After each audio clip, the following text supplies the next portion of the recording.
naomba kibali ili nipate kukwabudu.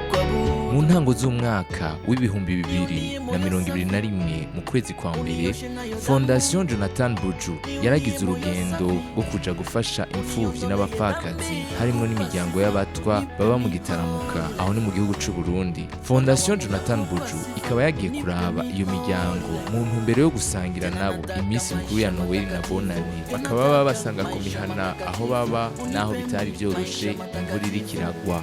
Ababa muri ako karere bakaba barahimbawe n'ibikorwa vya Fondation Jonathan Buju byo gushika ku bamerewe nabi na cane cane imfuvyi n'abapfakazi. Hakaba harashoboye gufashwa imiryango igera kuri 200.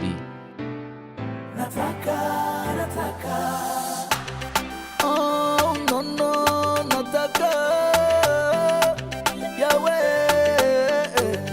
oh mwanzo kulikuwa na neno, neno ilikuwa ni nuru, nuru iliyong'aa gizani, anayeitwa Bwana Yesu Emanueli, Mungu pamoja nasi. Bwana wangu nimuhitaji, nataka nikuimbie maisha yangu yote, mimi nikuabudu na moyo wangu wote, nikuabudu only you, Bwana na kweli only you.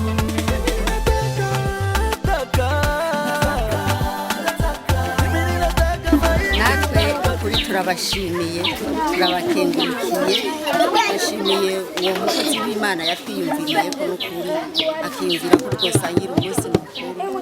N'ukuri turamushimiye, namwe turabashimiye, yatumye Imana ibahezagire kandi Imana imuhezagire, imwongere imigisha ahantu hakura. N'ukuri Imana ishishikare kumwongerereza, Imana ibahezagire.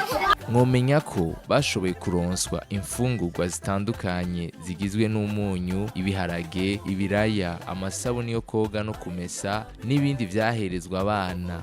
Fondation Jonathan Buju yiyemeje kwama hafi y'abagowe. Mukomeze muyishigikire. Milele na milele.